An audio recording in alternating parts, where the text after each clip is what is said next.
temanya itu selalu lari. Kok selalu bicara pirang kurang. Sampai kemudian pemuda itu komentarnya begini, Pak, apa nggak ada tema yang lebih menarik ya, Pak? Semuanya temanya tentang lari. Lalu kemudian bicara tentang lian. Ada orang, lian itu siapa tuh, Pak? Kok terkenal banget? Kok ngendi?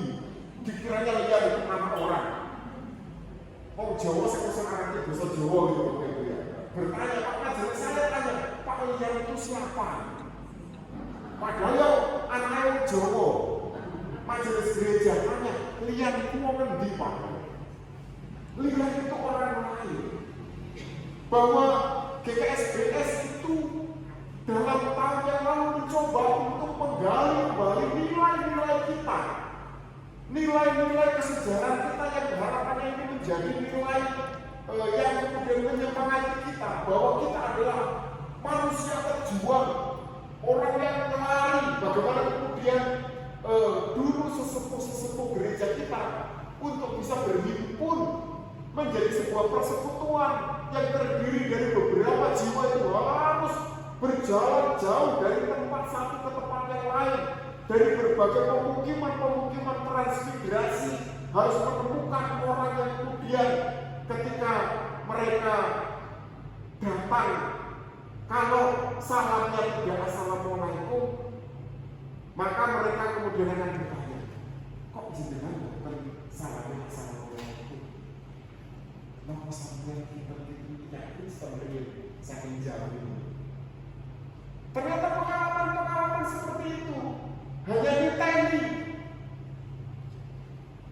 Walaupun ketika mereka dari Jawa pindah ke Sumatera, mereka kadang ada yang harus mengubah identitasnya karena ada syarat tertentu pindah menjadi transmigran itu harus dipermudah ketika identitas mereka berubah. Maka kemudian mereka komunitas-komunitas yang ada di beberapa tempat di Sumatera bagian selatan itu bagaimana melarinya, mencari bahwa mereka itu orang Kristen. Maka kalau kita membaca bukunya Pak Gurwel, kalau kita mendengar cerita-ceritanya Mbak Abner, kalau di Sri Bawor ada Mbak Joko Sudomo, ada Mbak Untung, Mbak Sis, Mbak Pujo, cerita-cerita bagaimana mereka menemukan saudara-saudara kita itu dengan cara mendatangi satu-satu. Yang kadang-kadang kemudian, sampai itu dia Kristen tak? Lalu kemudian saya sebetulnya juga masih Kristen. Nih, karena tidak ada saudara akhirnya daripada tidak punya identitas keagamaan, maka kemudian bergabunglah dengan keagamaan kita. Maka kemudian banyak di antara sesepuh-sesepuh kita itu kemudian kembali ke dalam persekutuan gereja. Ketika sudah ada orang-orang yang melari, lalu menemukan mereka, lalu mulai berhimpunlah beberapa jiwa-jiwa ini yang kemudian menjadi jemaat GKSBS. Menganugerahkan berkat kekuatan kepada kita sebagai orang asing di Sumbaksel. Kemudian Tuhan Allah memberkati dan menyertai upaya GKSBS dalam mencapai suatu tujuan membangun dan mendirikan jemaat yang bernama GKSBS. Tentu perjuangan menjadi GKSBS itu tidak sederhana. Perjuangan menjadi GKSBS itu tidak ringan. Bahwa ada perjuangan yang kalau kita melihat buku putih GKSBS, bagaimana kesejarahan GKSBS itu. Apalagi saya tinggal di salah satu desa di Batanghari yang ternyata di bangunan gereja kami itu dulu adalah gereja mula-mula di seputar Lampung Tengah. Jadi kalau di bukunya Pak Amor Berwareng itu disebut gereja Bedeng 42. Nah, jadi kalau pemukiman di Lampung Tengah sekitar metro itu kan dengan nama Bedeng 1 sampai Bedeng 69 di sekampung. Jadi Bedeng 1 di Purworejo sampai Bedeng 69 itu di sekampung. Saya tinggal di Bedeng 42 dan di bukunya Pak Berwareng itu ditulis bahwa itu salah satu gereja mula-mula di seputaran tanah transmigran di sekitarnya itu. Jadi sepertinya lebih tua dibanding GKSBS itu. Tapi itu kemudian sempat hilang karena kemudian mereka berpindah lagi untuk melayani saudara-saudara mereka yang lain. Jadi Tuhan telah berkarya. GKSBS terlalu bisa memahami konsep ini. Apakah betul bahwa GKSBS itu hadir dalam konsepsi ini? Kurang dan kirang.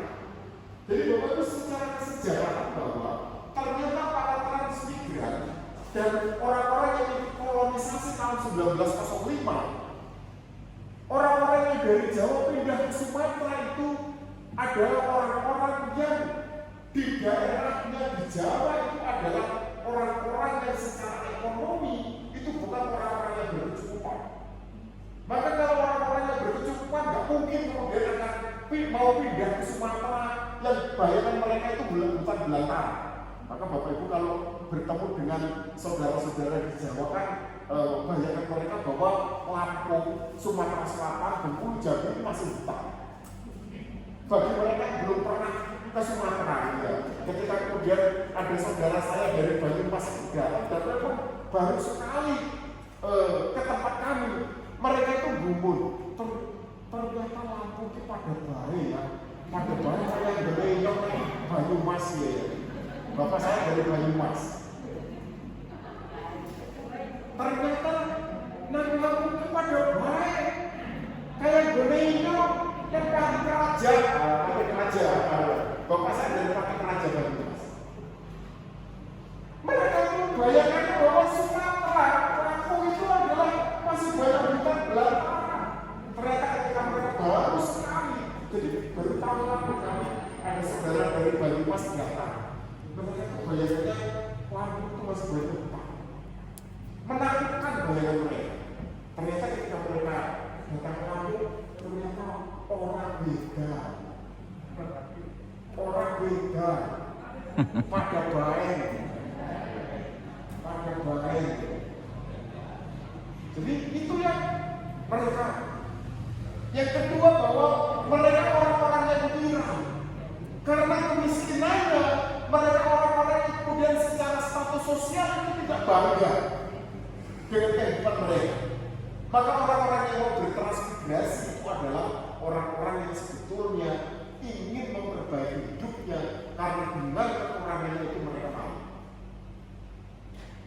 Dan saya adalah transmigran. Dan saya bisa memahami tentang konsepsi tirang dan kurang. Tapi mungkin banyak di antara kita yang tidak bisa menghidupi ini karena memang tidak hadir dalam konteks sejarah ini. Mungkin ada kita yang memang pergi ke Lampung menjadi bagian dari GKSBS adalah orang-orang yang tidak memahami yang disebut kurang dan tirang.